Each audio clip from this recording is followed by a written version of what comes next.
Assalamualaikum students. Today we are starting with a new topic. Okay. In the last lecture we have studied about the elasticity of demand. What is elasticity of demand, है ना? And its types. Now there is one type, price elasticity. So today we are going to study the types of price elasticity. ठीक है? Price elasticity क्या होता है?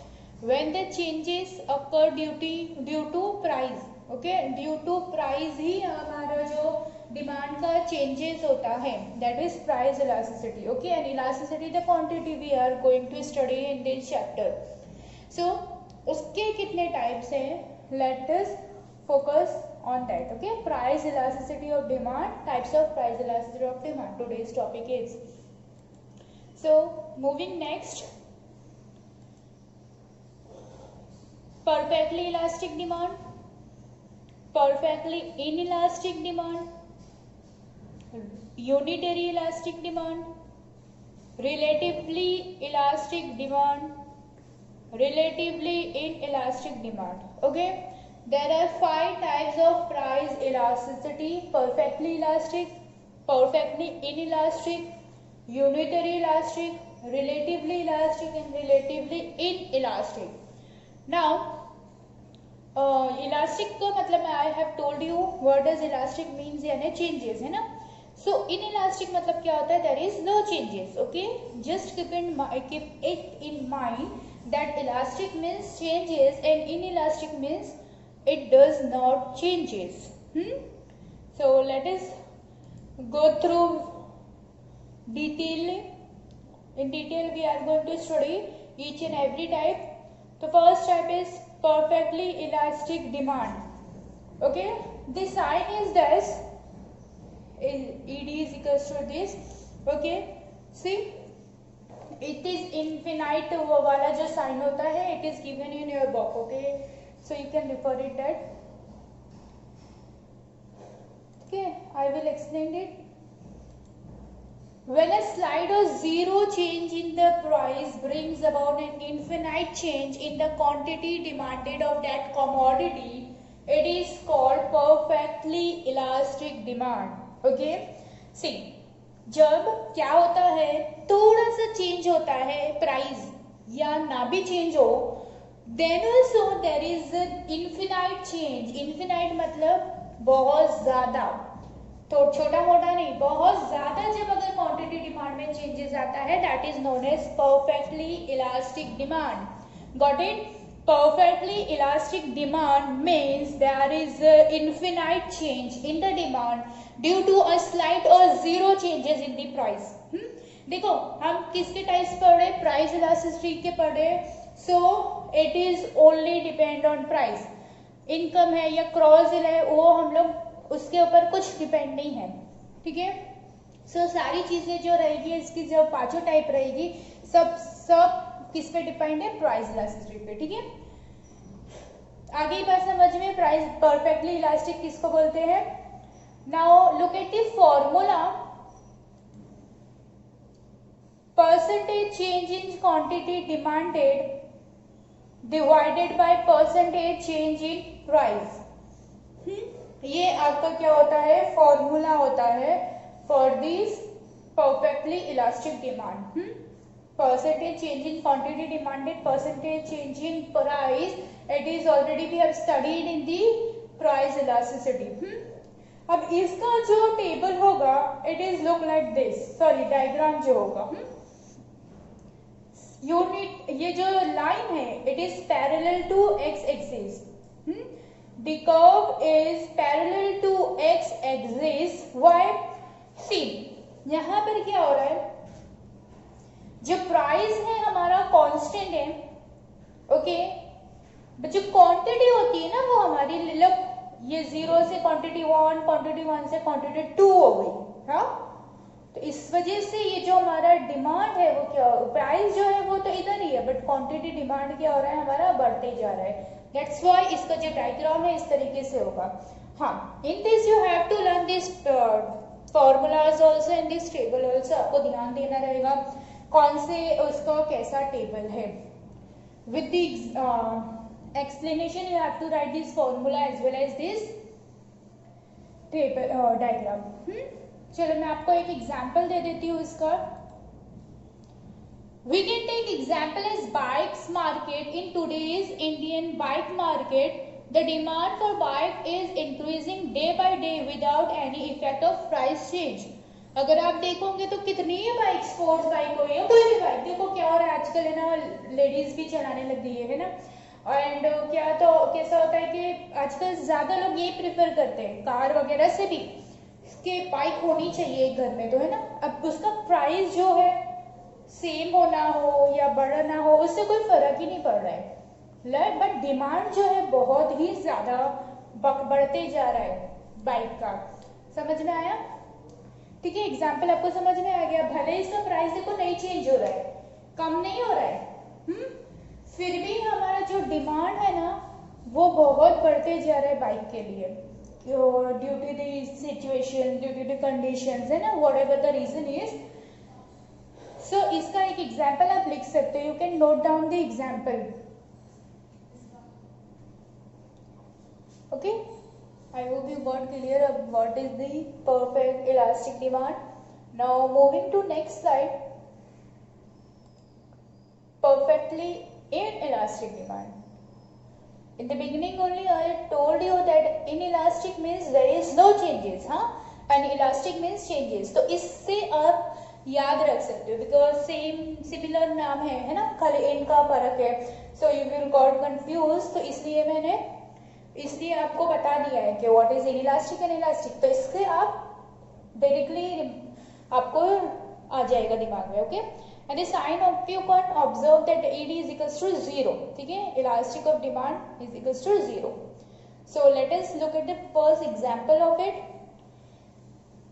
When a percentage change in price has no effect on the quantity demanded of a commodity, it is called perfectly inelastic demand. Change हो रहा है price but there is no effect on the quantity demanded. ठीक है, 10 रुपए से price बढ़ रहा है, 20 रुपए से बढ़ रहा है, ठीक है, बट हमारा जो डिमांड पहले 50 था तो अभी भी 50 है. So that is E D is equals to percentage change in quantity of demand divided by percentage change in price. ठीक है, ये चीज हमारा फॉर्मूला है.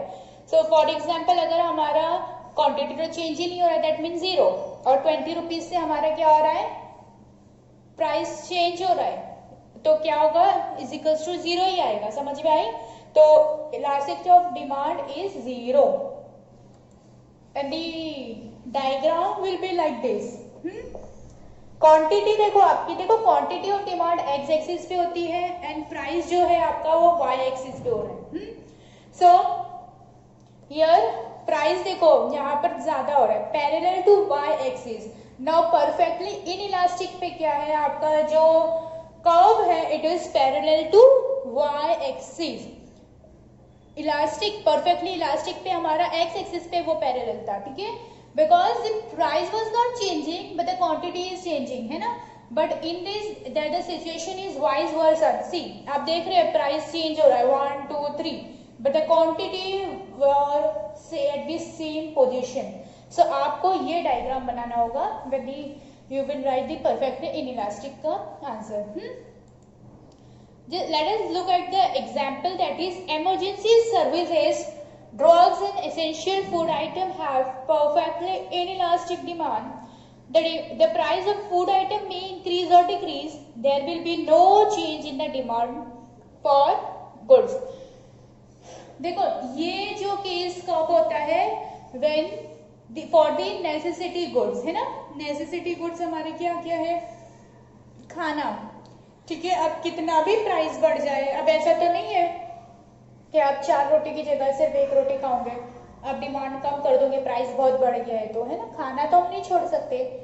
फॉर एग्जाम्पल सॉल्ट पे अगर आपका प्राइस बढ़ गया है ना, तो वहां पर आप खाना छोड़ दो, नमक डालना छोड़ दो, तो ये पॉसिबल नहीं होता है. तो इमरजेंसी और जो बहुत एसेंशियल होते, फॉर एग्जाम्पल अभी देखो अगर हम करंट सिचुएशन का ले एग्जाम्पल। देखो करंट सिचुएशन का मैं हमेशा इसलिए एग्जाम्पल देती हूँ कि it is very easy to understand the situation and the concept. Okay, so the for example today's current situation के हिसाब से अगर हम देखेंगे तो कितनी महंगी दवाई है for the COVID, then also क्या हो रहा है उसका ट्रीटमेंट इतना महंगा है, देन ऑल्सो हम ऐसा तो नहीं है ना कि नहीं कराएंगे ट्रीटमेंट, ठीक है।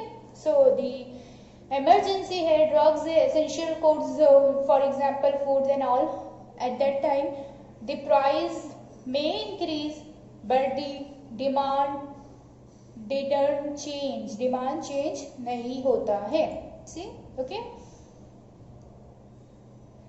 so next unitary elastic demand। now unitary, देखो यूनिटरी इट्स मतलब इक्वल, तो देखो यहाँ पर E D is equals to 1। So let us look at the example, just note down the example. हाँ, आप लोग एग्जाम्पल लिखोगे तो it will be helpful. When a percentage change in price leads to a proportionate change in quantity demanded, the demand is said to be unitary. It's mean the percentage change in demand, similarly the change in demand percentage, ठीक है। जो price में change हो रहा है 50% से price बढ़ रहा है या घट रहा है, similarly same percentage of demand is changing. 50% price is changing, so demand also changing by 50%, both are in parallel way, इसलिए E D is equals to 1 है वो। Just look at this formula, E D is equals to change in quantity divided by change in price is equals to, देखो 50-50 हो रहा है ना change, 20-20 होगा, ऊपर 20 लिखेंगे नीचे भी हम 20 लिखेंगे तो 10 answer will be same is equals to 1 ही होगा, ठीक है। तो E D is equals to 1 होता है यूनिटरी में। So the chart, the diagram will look like this। See, when the price is at this point, demand is at this point। when the price is increases by this, तो उतना ही जितना यहाँ पर ये increase हुआ उतना ही यहाँ पर ये क्या हुआ, डिक्रीज हुआ। That's why the diagram will be sloping from upwards to downward। और ये बात समझ में आप लोगों को, ठीक है। सो ये चेंज हो गया अभी आपका। सो let us take the example, the price of digital cameras increases by 10%, the quantity of digital cameras demanded decreases by 10%, the price elasticity of demand is unitary elastic demand, ठीक है। ये ज्यादातर जो है ना यूनिटरी डिमांड कहाँ पर पाया जाता है, इट मोस्टली इलेक्ट्रॉनिक्स गुड्स पे, ठीक है। जितना परसेंट जो प्राइस होता है चेंज होता है उतना ही परसेंट क्या होता है, डिमांड भी चेंज होता है। Mostly it is found in the electronic goods. Okay, moving ahead, the fourth one, that is relatively elastic, again elastic but the relatively, ठीक है। relatively elastic, just remember it। हाँ, थोड़ा आप लोगों को अभी डिफिकल्ट लगेगा बट ऐसे नहीं आप लोग पढ़ोगे इसको तो आपको अच्छा मतलब समझ में आने लगेगा, ठीक है। so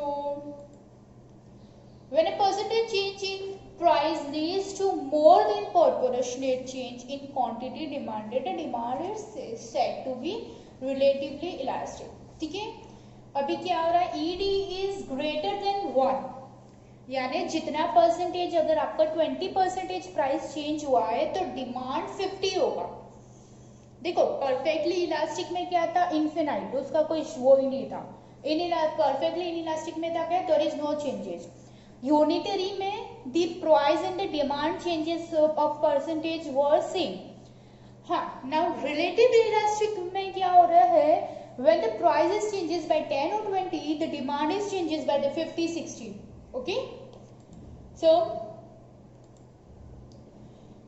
let us look at the formula, that is percentage change in quantity demand divided by percentage change in price, that is If price is changing by 50, तो the demand is changed by 100, more than that, हाँ. So ED is equals to 1, ठीक है. ED is equals to 1 ही होगा ना, 51 सा 52 सा, तो ED is क्या अगर 2 हो गया तो 1 से ज्यादा है ना ED. So the diagram is like this, ठीक है. It is curve has a flatter slope है, हाँ. वो यूनिटरी का जो था वो हमारा रेक्टेंगुलर हाइपरबोला था, ठीक है. नाउ इन दिस आप अगर ऑब्जर्व करेंगे, सो प्राइस जब इतना था, ये पॉइंट पे था, तो क्वांटिटी डिमांडेड इतना था. Only the slight change in the price leads to very decline in the demand. बहुत ज्यादा डिक्लाइन हो गया डिमांड में. देख रहे हो आप, देखो इसका डिस्टेंस देखो, है ना, और इसका देखो, ठीक है, ज्यादा है ना, ठीक है. Curve has a flatter slope. For example, air travel for vacationers is very sensitive to price. An increase in the airfare which will lead to the vacationer to choose another mode of transportation like car or lead him to postpone the vacation plan for the time being. Thus, for a rise in the airfare for the vacationer, we will see a relatively more drastic reduction in the quantity demanded and hence high price elasticity of demand. See, क्योंकि देखो इसमें क्या होता है ना, इन airfare में कि already the price is very high, है ना, थोड़ा बहुत हाई नहीं, बहुत ज्यादा नहीं होता है. देखो जब है ना, अगर हम लोग है ना थोड़ा बहुत ज्यादा महंगा नहीं होता है, थोड़ा सा रहता है, तो हम थोड़ा पैसा डाल सकते हैं. But it already it is very high price. जो है एयर का वो जो टिकट्स होते हैं, एयर टिकट्स, तो इट इज ऑलरेडी बहुत ज्यादा प्राइस के होते हैं. सो अब उस पर और भी 10% भी बढ़ा. देखो अगर 10,000 का भी अगर आपको टिकट आ रहा है ना, सो उससे भी आपका थोड़ा और भी बढ़ेगा, तो हम लोग का खर्चा भी बहुत ज्यादा बढ़ जाएगा. तो दैट्स व्हाई लोग क्या करते हैं, they will change, drastic change आ जाता है डिमांड में. फिर क्या करते हैं लोग, दूसरा मोड क्या करते हैं, सेलेक्ट कर देते हैं, क्योंकि उन लोगों का प्राइस ऑलरेडी हाई रहता है. इसलिए थोड़ा सा भी चेंजेस की वजह से डिमांड क्या होता है, बहुत ज्यादा इफेक्ट करता है. Got it. Now last one is relatively inelastic demand. Okay, here ED is less than 1. When a percentage change in price leads to less than proportionate change in the quantity demanded, demand is said to be relatively inelastic. Now here, when the prices changes leads less than change in demand, ठीक है, price जितना change हुआ इससे कम क्या हो रहा है, हमारा डिमांड चेंज हो रहा है, ठीक है. So here the formula, when the prices changes by 50 but the demand is less than price, that is 25, ठीक है. तो आपका यहाँ पर क्या आया, 0.5, ठीक है, तो it is less than 1. Now look at the diagram अगर आप देखोगे तो किस तरीके से दिख रहा है, थोड़ा प्राइस ज्यादा डिस्टेंस है चेंजेस में, है ना, एंड ईयर जो है क्वांटिटी में थोड़ा सा चेंजेस है. तो ये स्टीपर स्लोप हो गया कर्व का, ठीक है, स्टीपर स्लोप हो गया. Okay, got it. आप लोगों को क्लियर हो गया सब. Now it is example for it. If we observe the prices of the petrol and comparing its demand change with the change in price levels of petrol, even though the price changes to great extent, there will not be much change in demand. देखो अभी जिसके पास petrol cars है ना, और वो लोग जितना petrol use कर रहे हैं, सो पेट्रोल कितना भी बढ़ जाता है बट डिमांड उसका नहीं इतना चेंज होता है. पेट्रोल का प्राइस कितना भी ज्यादा हो जाए but demand for it never changes, because जिसके पास जितनी कार है वो तो यूज करेगा ही ना. अब वो लोग कार को खड़ा तो रख नहीं सकते, अब वो लोग खड़ा रखेंगे तो क्या हो जाएगा, उनकी कार खराब हो जाएगी. आगे बात समझ में आप लोगों को, ठीक है. सो इसकी वजह से क्या होता है, आपका प्राइस कितना भी चेंज हो बट देयर इज नो, मतलब स्लाइटली चेंज होता है डिमांड, ज्यादा नहीं चेंज होता है, एकदम स्लाइटली चेंज होता है, ठीक है, कम चेंज होता है. So here we completed the 5 types of price elasticity. So I hope you got clear. तो कुछ भी डाउट रहेगा just ask me in the live lecture. तो there are 5 perfectly elastic demand. ठीक है, उसका जो कर्व होता है it is parallel to x axis. Then the perfectly inelastic, it is parallel to y axis. Unitary, the curve is slope rectangular hyperbola. Relatively elastic, the curve is flatter slope. And the relatively inelastic, the stepper slope. Okay, curve is stepper slope. Okay, thank you so much.